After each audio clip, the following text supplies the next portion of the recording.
सत श्री अकाल जी, स्वागत है साढ़े सारे दर्शकों का। मैं जगजीत सिंह लैके तुहाडे लई खास पेशकश गूंजा सिख विरसे दियां एक बार फिर तो हाज़र हाँ। असीं इस खास पेशकश दे विच दिल्ली सिख गुरुद्वारा प्रबंधक कमेटी वालों कीते जांदे कारजां दी संपूर्ण जानकारी आप तक पहुँचाने हैं। इस तो इलावा दिल्ली सिख गुरुद्वारा प्रबंधक कमेटी वालों सिख मसलियां ते की प्रतिक्रिया रहिंदी है अते उन्हां नूं किस तरह हल किया जाता है, इस ते भी नज़र पावांगे। सो शुरुआत करते हैं इसकी, जिसका नाम है गूंजा सिख विरसे दियां।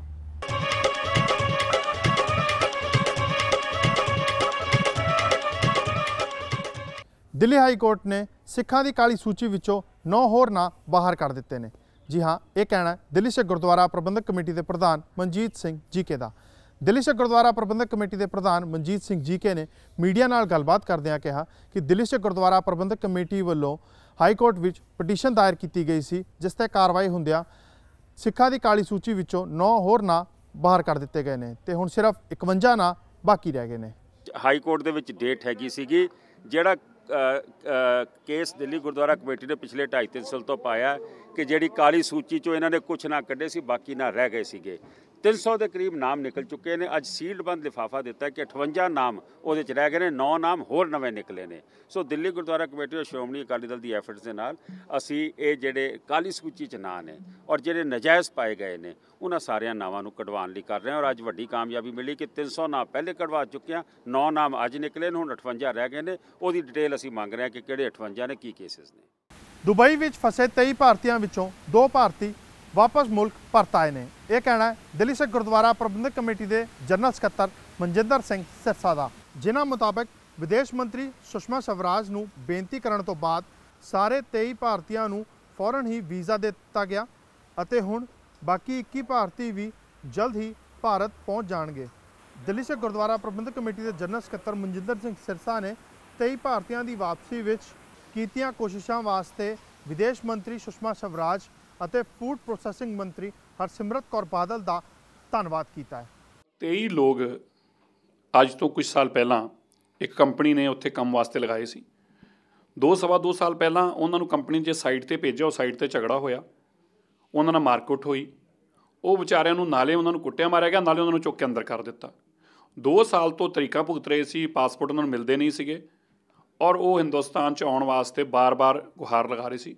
उन्होंने मैंने एक वीडियो बना के भेजी जिस उन्होंने ये गुहार लगाई कि साढ़े कोई इमदाद करे। मैं श्रीमती सुषमा स्वराज जी नाल विदेश मंत्री जी नाल गल की, उन्होंने अपनी ड्यूटी लगाई हाई कमीशन की और 4 दिन पहला उन्होंने सब नूं पासपोर्ट कोर्ट तो फारग करा के उन्होंने पासपोर्ट दे के उन्होंने स्टैंपां लगवा के और उन्होंने कंपनी तो सब नूं छुट्टी, क्योंकि नौकरी भी नहीं छड्डना चाहुंदे सी, सब नूं 2-2 महीने की छुट्टी दिलवा के ते उन्होंने वापस हिंदुस्तान च परतन का मौका मिलिया, जिन्हां चों 2 लोग आ भी चुके हैं और बाकी लोग अपनी फ्लाइट लैके वापस आ रहे हैं। सो मैं धन्नवाद करदा सुषमा स्वराज जी का, जिन्हां दे अंदर बहुत वड्डा साडा साथ दिता और वो अज भारत अंदर वो वापस आउण नूं कामयाब होए ने, जिन्हां अपनी माँ नूं, अपने बच्चे नूं, एक दी माँ भी एक्सपायर हो गई सी और बेचारा भोग ते भी नहीं आ पाया सी। सो मैं उन्हां दा धन्नवाद करदा जिन्हां ने भैन जी ने बहुत हिम्मत करके उन्हां सब नूं वापस मोड़िया।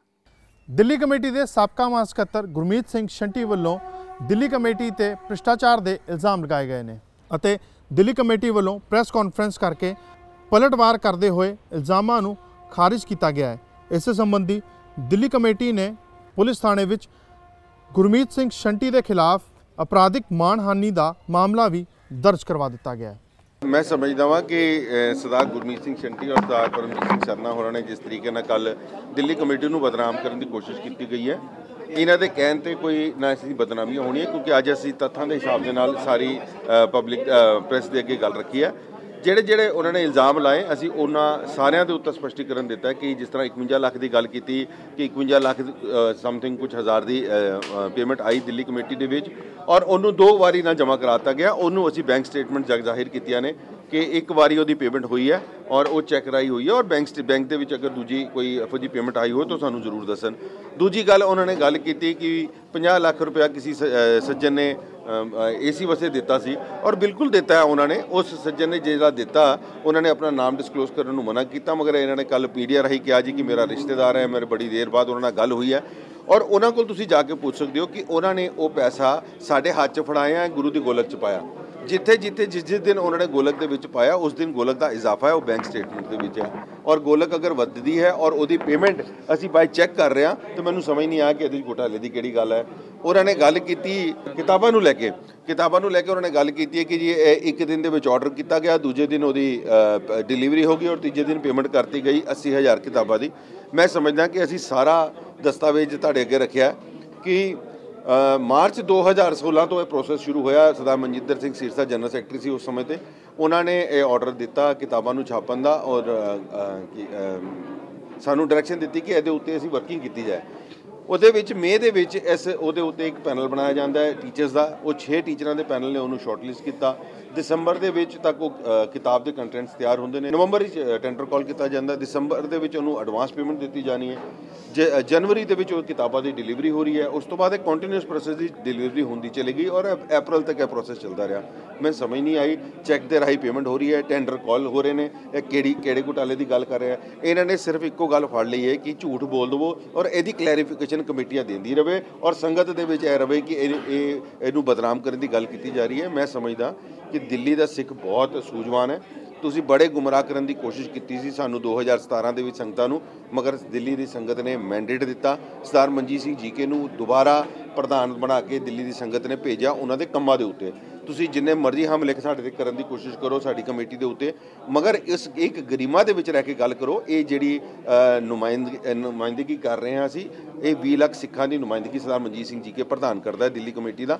ਔਰ ਉਹਦੇ ਇਲਾਵਾ ਤੁਸੀਂ ਜਿਹੜੇ ਇਲਜ਼ਾਮ ਲਾ ਰਹੇ ਹੋ ਹੈੱਡ ਗ੍ਰੰਥੀਆਂ ਦੇ ਉੱਤੇ ਇਲਜ਼ਾਮ ਲਾ ਰਹੇ ਹੋ, ਉਹ ਤੁਸੀਂ ਕਿਸੇ ਨੂੰ ਤੇ ਛੱਡ ਦਿਓ, ਗੁਰੂ ਘਰ ਨੂੰ ਤੇ ਛੱਡ ਦਿਓ, ਗੁਰੂ ਘਰ ਦੇ ਵਜ਼ੀਰਾਂ ਨੂੰ ਤੇ ਛੱਡ ਦਿਓ। ਤੁਸੀਂ ਆਪਣੀ ਸਿਆਸਤ ਕਰਨੀ ਹੈ, ਉਹ ਸਿਆਸਤ ਨੂੰ ਢੰਗ ਨਾਲ ਕਰੋ। ਅਸੀਂ ਉਹਦਾ ਤੁਹਾਡਾ ਤਹਿ ਦਿਲੋਂ ਖੁੱਲ੍ਹੇ ਦਿਲ ਨਾਲ ਸਵਾਗਤ ਕਰਕੇ ਤੁਹਾਨੂੰ ਉਹਦਾ ਜਵਾਬ ਦਿਆਂਗੇ। ਅਸੀਂ ਗੋਲਕ ਦਾ ਵੀ ਉਹਨਾਂ ਦਿਨਾਂ ਦਾ ਵੇਰਵਾ ਸਾਰਾ ਪ੍ਰੈਸ ਕਾਨਫਰੰਸ ਵਿੱਚ ਸਾਰਿਆਂ ਦੇ ਸਾਹਮਣੇ ਰੱਖਿਆ ਹੈ ਕਿ ਉਹਨਾਂ ਨੇ 7, 8, 10 ਵਾਰੀ ਦੇ ਅੰਦਰ 5, 10, 10, 12 ਲੱਖ ਰੁਪਇਆ, ਉਹ ਜਿਹੜੀ ਸਾਡੀ 24, 25, 27 ਲੱਖ ਰੁਪਏ ਦੀ ਗੋਲਕ ਐਵਰੇਜ ਆਉਂਦੀ ਸੀ, ਇੱਕ ਵਾਰੀ 44 ਲੱਖ ਰੁਪਏ ਨਿਕਲੀ, ਇੱਕ ਵਾਰੀ ਜਿੰਨੀ ਅਸੀਂ ਸਾਰੀ ਡਿਟੇਲ ਸਾਰੀ ਪ੍ਰੈਸ ਕਾਨਫਰੰਸ ਦਿੱਤੀ ਹੈ।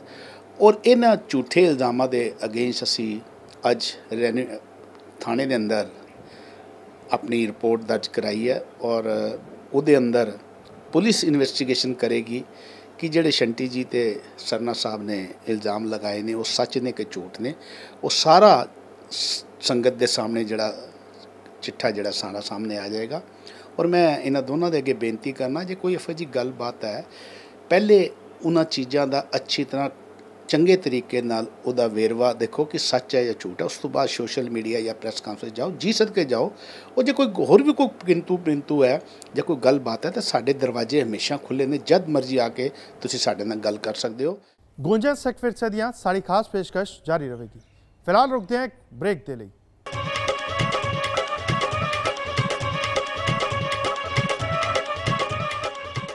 ਦਿੱਲੀ ਸਿੱਖ ਗੁਰਦੁਆਰਾ ਪ੍ਰਬੰਧਕ ਕਮੇਟੀ ਅਤੇ ਜਪ ਜਾਪ ਸੇਵਾ ਟਰਸਟ ਦੇ ਸਹਿਯੋਗ ਦੇ ਨਾਲ ਕ੍ਰਾਸ ਕੰਟਰੀ ਰਨਿੰਗ ਦਾ ਪ੍ਰਬੰਧ ਕੀਤਾ ਗਿਆ, ਜਿਸ ਦੇ ਤਹਿਤ ਦਿੱਲੀ ਦੇ ਕਨੌਟ ਪਲੇਸ ਤੋਂ ਸ਼ੁਰੂ ਕੀਤੀ ਗਈ ਦੌੜ ਵਿੱਚ ਵੱਡੀ ਗਿਣਤੀ ਵਿੱਚ ਸਕੂਲੀ ਬੱਚਿਆਂ ਨੇ ਅਤੇ ਲੋਕਾਂ ਨੇ ਹਿੱਸਾ ਲਿਆ ਅਤੇ ਨਾਲ ਹੀ ਸਿਹਤ ਪ੍ਰਤੀ ਜਾਗਰੂਕਤਾ ਫੈਲਾਈ। ਇਸ ਦੌੜ ਦਾ ਮਕਸਦ ਦਿੱਲੀ ਵਿੱਚ ਪਹਿਲੀ ਵਾਰ ਪ੍ਰਬੰਧਿਤ ਕੀਤੀਆਂ ਜਾ ਰਹੀਆਂ ਦਿੱਲੀ ਸਿੱਖ ਖੇਡਾਂ ਬਾਰੇ ਲੋਕਾਂ ਨੂੰ ਜਾਣੂ ਕਰਵਾਉਣਾ ਸੀ। ਭੱਜੇ ਸਾਗ ਨਾਲ ਚੜ ਗਿਆ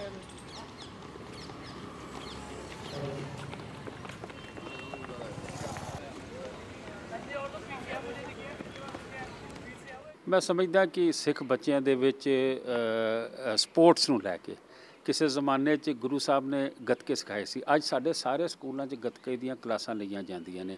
ਅਸੀਂ ਨਿੱਕੇ ਨਿੱਕੇ ਬੱਚਿਆਂ ਨੂੰ ਆਪਣੀ ਮਾਰਸ਼ਲ ਆਰਟ 'ਚ ਲੈ ਕੇ ਆ ਰਹੇ ਹਾਂ।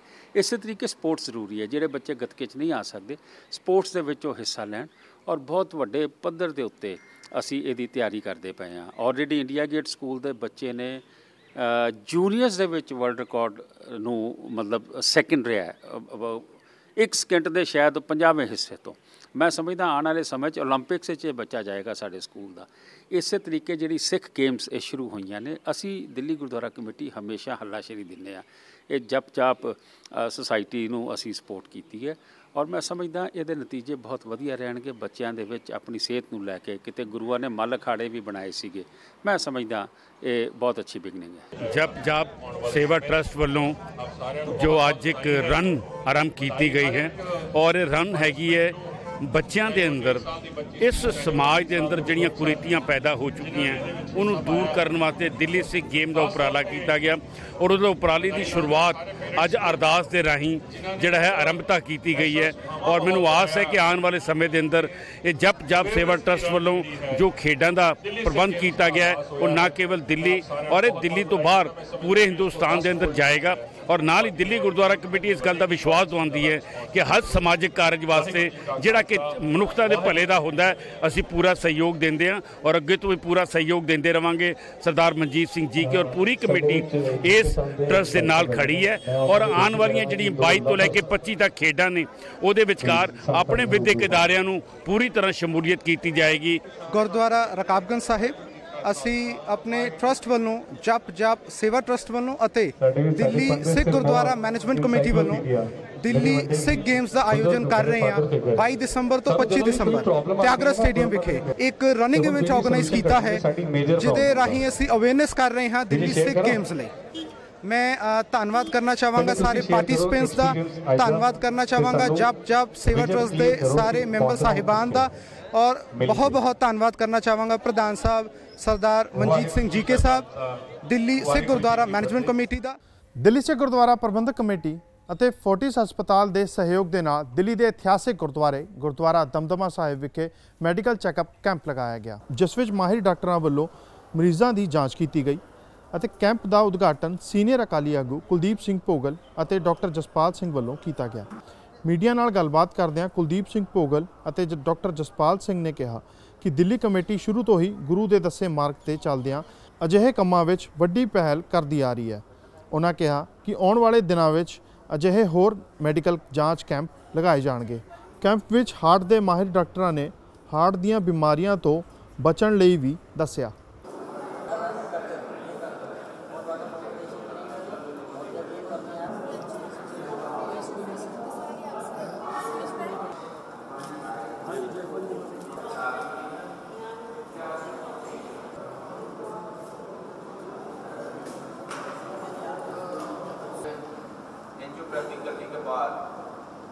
ਸਾਡੇ ਕੋਲ 550 ਸਾਲਾ ਗੁਰੂ ਨਾਨਕ ਪਾਤਸ਼ਾਹ ਦਾ ਅਸੀਂ ਮੈਸੇਜ ਦੇਣਾ ਚਾਹੁੰਦੇ ਹਾਂ। ਮੈਸੇਜ ਕੀ ਦੇਣਾ ਚਾਹੁੰਦੇ ਹਾਂ ਕਿ ਗੁਰੂ ਨਾਨਕ ਪਾਤਸ਼ਾਹ ਦੀ ਟੀਚਿੰਗਸ ਕੀ ਸੀ।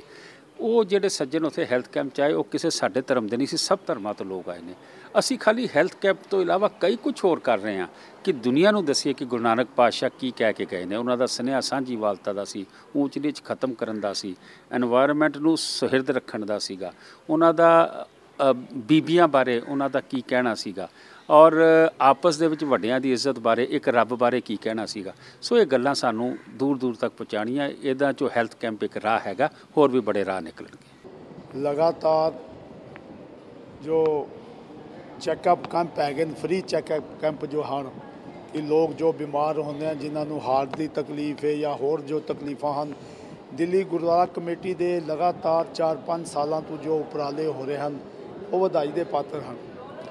ਅੱਜ ਇੱਥੇ ਫੋਰਟਿਸ ਹਸਪੀਟਲ ਜੋ ਹੈ ਉਹਨਾਂ ਦੀ ਤਰਫੋਂ ਗੁਰਦੁਆਰਾ ਦਮਦਮਾ ਸਾਹਿਬ ਦੇ ਵਿੱਚ ਕੈਂਪ ਲਾਇਆ ਗਿਆ। ਇਸ ਤੋਂ ਪਿਛਲੇ ਮਹੀਨੇ ਵੀ ਲਗਾਇਆ ਗਿਆ ਸੀ ਕੈਂਪ। ਹੁਣ ਇਹਨਾਂ ਦੇ ਵਿੱਚ ਹਾਰਟ ਦੇ, ਅੱਖਾਂ ਦੇ, ਲੀਵਰ ਦੇ ਤੇ ਹੋਰ ਜੋ ਬਿਮਾਰੀਆਂ ਹਨ ਉਹਨਾਂ ਬਾਰੇ ਡਾਕਟਰ ਤਪਨ ਘੋਸ਼ ਜੋ ਹਾਰਟ ਦੇ ਵੱਡੇ ਡਾਕਟਰ ਹਨ ਫੋਰਟਿਸ ਐਸਕੋਟ ਦੇ ਵਿੱਚ, ਉਹ ਦੇਖਦੇ ਹਨ, ਉਹ ਅੱਜ ਇੱਥੇ ਆਏ ਨੇ। ਉਹਨਾਂ ਨੇ ਇੱਕ ਪਿਕਚਰ ਰਾਹੀਂ ਦੱਸਿਆ ਕਿ ਹਾਰਟ ਜੋ ਹੈ ਉਹ ਕਿੰਝ ਅਟੈਕ ਹੁੰਦਾ ਹੈ, ਉਹਦੇ 'ਚ ਕੀ ਦਰਦ ਹੁੰਦੇ ਹਨ। ਇੱਕ ਇਹ ਨਹੀਂ ਹੈਗਾ ਕਿ ਛਾਤੀ ਦਾ ਦਰਦ ਹੁੰਦਾ ਅਤੇ ਹਾਰਟ ਅਟੈਕ ਹੋਣਾ, ਹੋਰ ਕਈ ਦਰਦ ਹੈਗੇ ਜਿਨ੍ਹਾਂ ਨਾਲ ਹਾਰਟ ਅਟੈਕ ਹੁੰਦੇ ਹਨ। ਦਿੱਲੀ ਗੁਰਦੁਆਰਾ ਕਮੇਟੀ ਜਿੱਥੇ ਗੁਰੂ ਨਾਨਕ ਦੇਵ ਮਹਾਰਾਜ ਦਾ 550 ਸਾਲਾ ਜੋ ਪ੍ਰਕਾਸ਼ ਦਿਹਾੜਾ ਆ ਰਿਹਾ ਹੈ, ਉਹ ਪੂਰੇ ਸੰਸਾਰ ਵਿੱਚ ਜੋ ਗੁਰੂ ਮਹਾਰਾਜ ਦਾ ਉਪਦੇਸ਼ ਸੀ, ਜੋ ਸਾਂਝੀਵਾਲਤਾ ਦਾ ਸੀ, ਜੋ ਮਾਨਸ ਕੀ ਜਾਤ ਸਭ ਏਕ ਪਹਿਚਾਨ ਹੋ। ਅਸੀਂ ਸਵੇਰੇ ਵੀ ਅਰਦਾਸ ਕਰਦੇ ਹਾਂ ਕਿ ਸਰਬੱਤ ਦਾ ਭਲੇ ਦੀ ਗੱਲ ਕਰ ਰਹੇ। ਅੱਜ ਇਸੀ ਕੜੀ ਦੇ ਵਿੱਚ ਸਰਬੱਤ ਦੇ ਭਲੇ ਲਈ ਅਸੀਂ ਇਹ ਕੈਂਪ ਲਾਇਆ ਹੈ। ਮੈਂ ਅੱਜ ਇੱਥੇ ਜੋ ਮਰੀਜ਼ ਆਏ ਹਨ ਉਹਨਾਂ ਦਾ ਚੈੱਕਅਪ ਹੋ ਰਿਹਾ ਹੈ। ਮੈਂ ਅੱਗੇ ਵੀ ਦਿੱਲੀ ਸਿੱਖ ਗੁਰਦੁਆਰਾ ਪ੍ਰਬੰਧਕ ਕਮੇਟੀ ਨੂੰ ਅਸੀਂ ਅਪੀਲ ਕਰਾਂਗੇ ਕਿ ਉਹ ਇਹ ਜੇ ਕੈਂਪ ਲਗਾ ਕੇ ਜੋ ਵਿਚਾਰੇ ਮਜਰੂਮ ਹਨ, ਗਰੀਬ ਹਨ, ਉਹਨਾਂ ਦਾ ਇਲਾਜ ਹੋ ਸਕੇ। ਉਹ ਬਹੁਤ ਖੁਸ਼ੀ ਦੀ ਗੱਲ ਹੈ।